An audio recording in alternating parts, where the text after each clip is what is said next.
This lesson is on surds and being able to understand the first part what surds are, and then being able to simplify surds.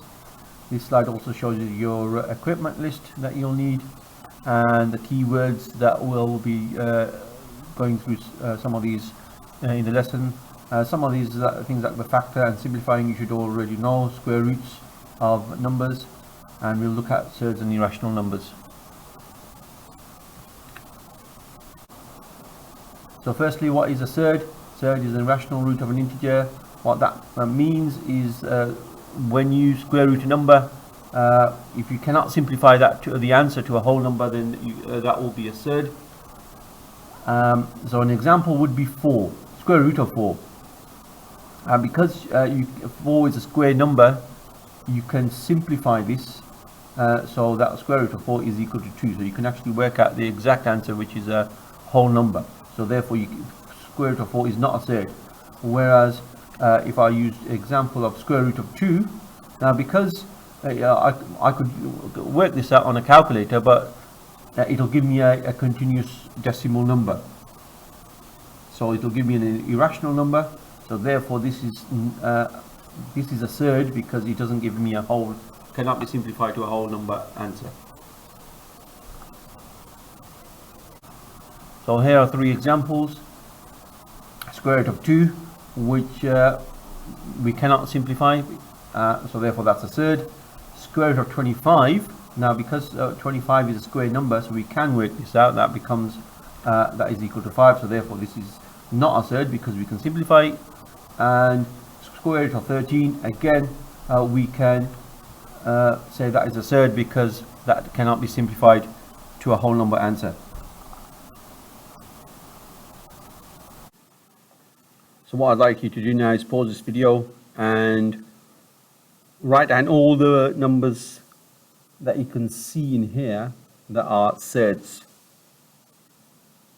Once you're done, play the video and I'll go through the answers.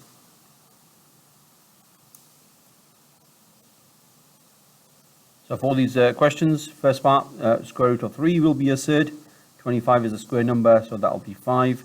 49, square root of 49 is 7. So square root of 3 is a surd. Square root of 100 will be 10. Square root of 36, 6. So you remember you're looking for square numbers. So if you square root a square number, remember that all goes back to a whole number. So these are square root of 11. The next one will be square root of 7 and square root of 12.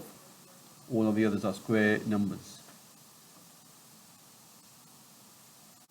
The first rule of surds that we need to go through and remember is that if I have a number that can be broken down into a product times 2 numbers, so I've got factors of the number, I can separate them out into 2 separate surds.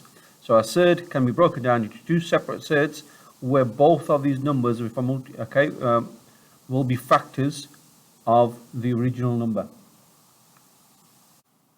In this example, I will be simplifying this surd, square root of 24. So in the first step, we need to look at all the factors of 24, but we also need to make sure we write them in factor pairs.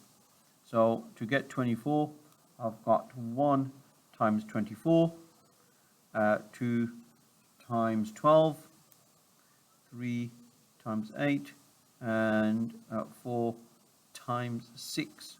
Okay, and then after that, some of these will repeat again. And when it comes to choosing which pair that I'm going to use, I'm looking for a pair of factors where one of them is a square number. So from here we've got 1 squared, which is 1, and we've also got 4, which is also a square number. So we're going to choose the factor pair that's got a square number in there. So 4 and 6. So when I write this out, I can write this out in, separate the 24 as a product of 2 numbers. So therefore, this is equal to the square root of 4 times 6.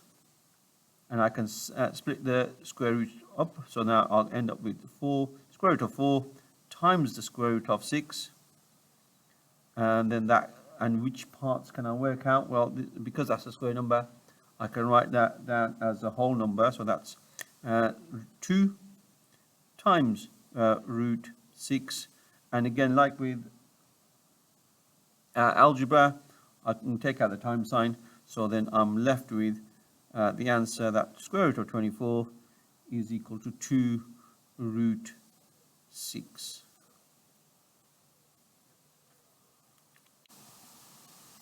So what I would like you to do now is pause this video, try this question for yourself, simplify this third.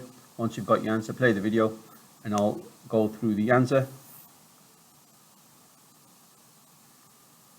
For this question, first part, we need to look at all the factors of 48 and factors of 48 that are also square numbers. So we got 1, 4 and 16. So remember, we need to look at the largest square number. Okay, so we're looking at a factor pair that has the largest square number. So here it'll be the 3 and 16. So 3 times 16 gives me 48.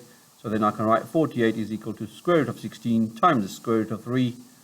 And I can work out the square root of 16, which gives me 4 root 3. And again, I can simplify that at the end as written as 4 root 3. Pause the video and try this question. Again, once you've simplified this third, I'll play the video and I'll talk you through the answer.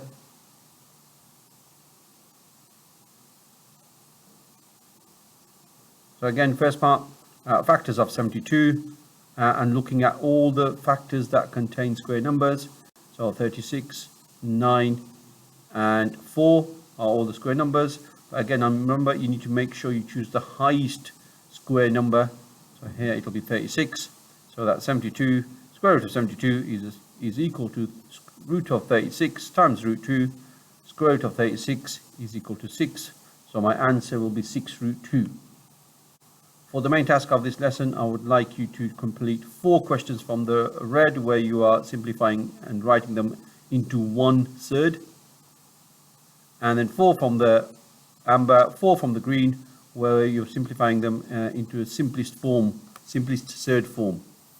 Once you've done your questions, take a picture of your work, upload them onto class charts for you to have completed the work for this lesson.